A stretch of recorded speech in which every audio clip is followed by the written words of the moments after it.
Last 3 டேஸும் ரொம்ப ஜாலியாவும் ஃபன்னாவும் போச்சுல, அதே போல இந்த டே 4ம் ரொம்ப ஜாலியாவும் ஃபன்னாவும் போறதுக்கு ஃபர்ஸ்ட் நம்ம சாங் பார்த்து வந்துடலாம்.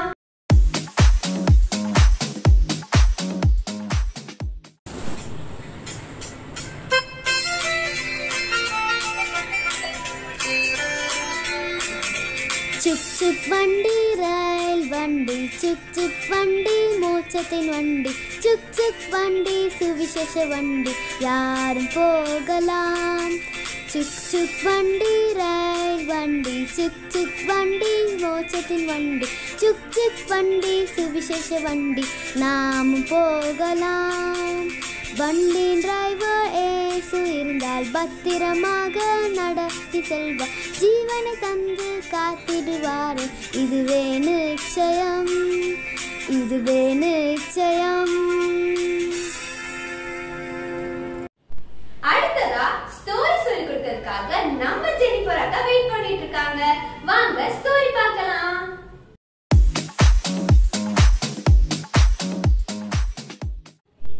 ஹாய் குட்டீஸ், எல்லாரும் எப்படி இருக்கீங்க? நல்லா இருக்கீங்களா? இந்த வீடியோஸ் மூலமா உங்களை பார்க்கறதுல அக்காவுக்கு ரொம்ப சந்தோஷம். இன்னைக்கு கூட நாம ஒரு சூப்பரான ஸ்டோரி கேட்க போறோம். அந்த ஸ்டோரியில எப்படி அவங்க தங்க வாழ்க்கையில நல்ல பங்கு தெரிந்து கொண்டாங்கங்கறத அந்த கதை மூலமா நீங்க தெரிஞ்சுக்கோங்க. மொத்தம் 10 கன்னிகைகள் இருந்தாங்க. அதுல 5 பேர் எப்படி இருந்தாங்க? ரொம்ப ஞானவானா இருந்தாங்க. 5 கன்னிகைகள் எப்படி இருந்தாங்க? புத்தி இல்லாதவங்களா இருந்தாங்க. அவங்க என்ன பண்ணாங்க அப்படின்னா, ஏசப்பாவை பார்க்க அந்த 10 பேரும் வேகமா ஆயத்தப்பட்டாங்க. அப்போ ஏசப்பாவை பார்க்கறதுக்கு அவங்க கூட என்ன தூக்கிட்டு போனாங்க?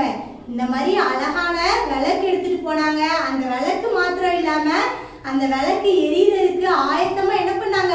அந்த புத்தி உள்ள கன்னிகைகள் எண்ணெய் அவங்க கூட தூக்கிட்டு போனாங்க.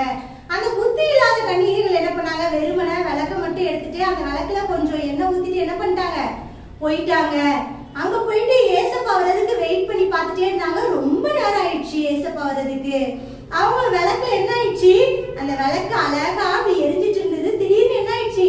அப்படியே கொஞ்சம் கொஞ்சமா மங்களா எரிய ஆரம்பிச்சது. உடனே அந்த புத்தி உள்ள கன்னிகைகள் என்ன பண்ணாங்கன்னா, தங்க கைகள்ல ஆயத்தமா எண்ணெய் எடுத்துட்டு போனாங்கல்ல, அந்த எண்ணெய் என்ன பண்ணிட்டாங்க? அதை அணைய விடாம கொஞ்சம் கொஞ்சமா ஊத்தி என்ன பண்ணிட்டாங்க? அந்த விளக்க அணைய விடாம பாதுகாப்பா வச்சுக்கிட்டாங்க. இந்த புத்தி இல்லாத கன்னிகைகள் என்ன ஆச்சு? கொஞ்ச நேரம் அப்படி விளக்கு எரிஞ்சிச்சு. அப்புறம் என்ன ஆயிடுச்சு? விளக்கு அணைஞ்சு போயிடுச்சு. அவங்களுக்கு என்ன பண்ணனே தெரியல. ஐயோ, ஏசப்பா வர நேரத்துல என்ன ஆச்சு? நம்மளோட விளக்கு அணைஞ்சு போச்சுன்னு சொல்லிட்டு என்ன பண்ணிட்டாங்க? அந்த இன்னொரு 5 கன்னிகள்கிட்ட போய் எங்க எங்களுக்கு கொஞ்சம் என்ன பண்ணுங்க, கொஞ்சம் எண்ணெய் தாங்கல அப்படின்னு சொல்லி என்ன பண்ணாங்க? போய் கடனா கேட்டாங்க. அவங்க என்ன சொல்லிட்டாங்க? ஐயோ, எங்கிட்ட இருக்கிற எண்ணெய் என்ன இது? இன்னும் மணவாளன் எப்போ வருவாங்கன்னு தெரியல. ஏசப்பாவுக்காக நாங்க வெயிட் பண்ணிட்டு இருக்கோம். உங்களுக்கு எண்ணெய் கொடுத்துட்டா உங்களுக்கும் காணாம போயிடும், எங்களுக்கும் காணாம போயிடும். அதனால நீங்க என்ன பண்ணுங்க, போய் கடையில போய் வாங்கிக்கோங்க அப்படின்னு சொல்லிட்டாங்க. உடனே இவங்க என்ன பண்ணாங்க? சரி சரி, எப்படியும் மணவாளன் என்ன பண்ணுவாங்க, வர இன்னும் கொஞ்சம் நேரம் ஆகும், ஏசப்பா வரதுக்குள்ள நாம என்ன பண்ணிக்கலாம், ஓடி போய் கடையில போய் எண்ணெய் வாங்கிட்டு வரலான்னு என்ன சொல்லிட்டேன், என்ன வேகமா போய் எண்ணெய் வாங்க போயிட்டாங்க. பார்த்தா அந்த நேரம் யார் வந்துச்சா? ஜீசஸ் வந்துட்டாங்க. ஆயத்தமா இருந்தவங்கள ஜீசஸ் என்ன பண்ணிட்டாங்க? அவங்க கூட கூட்டிட்டு போயிட்டாங்க. கூட்டிட்டு போய் கொஞ்ச நேரத்துல என்ன பண்ணிட்டாங்க? இவங்க கடையில போய் எண்ணெய்லாம் வாங்கிட்டு அதுக்கப்புறம் ஆயத்தமா வந்தா அவங்க யாரும் இல்ல, ஜீசஸ் இல்லாம போயிட்டாங்க. உடனே தேடி பாக்குறாங்க. ஐயோ, ஜீசஸ் எங்க இருக்கீங்க? நாங்க வந்துட்டோம் வந்துட்டோம் அப்படின்னு சொல்லி என்ன பண்றாங்க? தேடி தேடி பார்த்தா அவங்க என்ன ஆயிடுச்சு? ஜீசஸ் அதுக்குள்ளே போயிட்டாங்க. உங்களை யாருன்னே தெரியாதுன்னு சொல்லிட்டாங்க. ஐயோ, எங்களுக்கு ரொம்ப கஷ்டமாயிடுச்சு. நம்ம விளக்கு கொண்டு வந்தோம், அதுல எண்ணெய் ஊத்தி கொண்டு வந்தோம், ஆனா கையில எண்ணெய் கொண்டு வர நாம என்ன பண்ணிட்டோம்? ஞானம் இல்லாம போயிட்டோமே, தங்களுக்கு கிடைச்ச வாய்ப்பை நாம என்ன பண்ணிட்டோம்? இழந்துட்டோமேன்னு சொல்லி என்ன பண்ணிட்டாங்க? ரொம்ப ஃபீல் பண்ணாங்க. இந்த மாதிரி தான் குட்டீஸ், உங்க லைஃப்ல கூட காட் நிறைய நமக்கு வாய்ப்புகளை தரலாம். ஆனா அந்த வாய்ப்புகளை சரியா பயன்படுத்தக்கூடிய ஞானத்தை தருகிறவர் யாரு?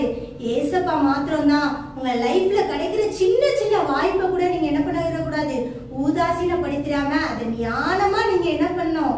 அந்த வாய்ப்புகளை நீங்க ஞானமா பயன்படுத்தக்கூடிய அந்த நல்ல பங்கை நீங்க யார்கிட்ட கேட்கணும்? ஏசப்பா கிட்ட கேட்கணும். இன்னைக்கு இந்த கதையின் மூலமா அக்கா உங்களுக்கு சொல்ல வர கருத்து அதுதான். நீங்க உங்களுக்கு கிடைச்ச வாய்ப்பை என்னைக்கும் என்ன பண்ணிடக்கூடாது, உதாசீனப்படுத்திடாம ஜீசஸ் கிட்ட ஒரு சின்ன வாய்ப்பு கிடைச்சா கூட நான் எப்படி இதை ஞானமா கையாளணும் ஏசப்பா, அதுக்குரிய ஞானத்தை தாங்க அப்படின்னு சொல்லி நீங்க கேட்டு ஆண்டவருடைய வழி நடத்தலின் படி நீங்க நடந்தீங்க அப்படின்னா உங்க லைஃப்ல வெற்றி தான். சோ இந்த 5 கன்னிகைகள் எப்படி அவங்க வாழ்க்கையில நல்ல பங்கை தெரிந்து கொண்டாங்களோ அதே போல ஞானமா உங்க வாய்ப்புகளை பயன்படுத்தக்கூடிய நல்ல பங்கை நீங்க இன்னைக்கு தெரிஞ்சுக்கோங்க.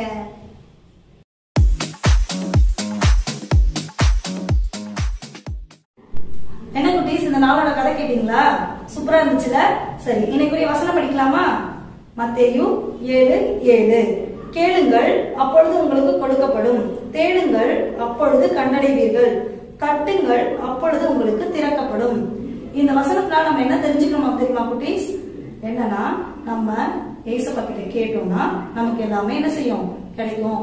நம்ம ஏசப்பாவை தேடாம எனக்கு எதுவுமே கிடைக்கல அப்படின்னு சொன்னா நமக்கு கிடைக்குமா? கிடைக்காதுல்ல. அதனால நீங்களும் என்ன செய்யுங்க? ஏசப்பா கிட்ட ஜெபத்தின் மூலமா கேளுங்க, உங்களுக்கு இதெல்லாம் கொடுக்கப்படும். ஓகேவா? சரி, கேளுங்கள், அப்பொழுது உங்களுக்கு கொடுக்கப்படும். தேடுங்கள், அப்பொழுது கண்டடைவீர்கள். தட்டுங்கள், அப்பொழுது உங்களுக்கு திறக்கப்படும். மத்தேயு 7:7. இதை மனப்பாடம் பண்ணுங்க.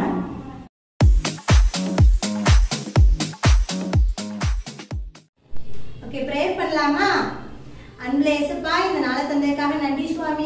இன்னைக்கு கூட நாங்க கேட்ட கதைகளின்படி ஏசப்பா எங்களோட வாய்ப்புகளை நாங்க ஞானமா பயன்படுத்தக்கூடிய ஞானத்தையும் தெளிவையும் எங்களுக்கு நீங்க தாங்க ஏசப்பா. ஒவ்வொரு நாளும் எங்களோட இருந்து நீங்க வழிநடத்தி ஆசீர்வதிங்க. இயேசுவின் ஜெபிக்கிறோம் நல்ல பிதாவே, ஆமென். ஓகே குட்டீஸ், நாளைக்கு இன்னொரு ஸ்டோரியோட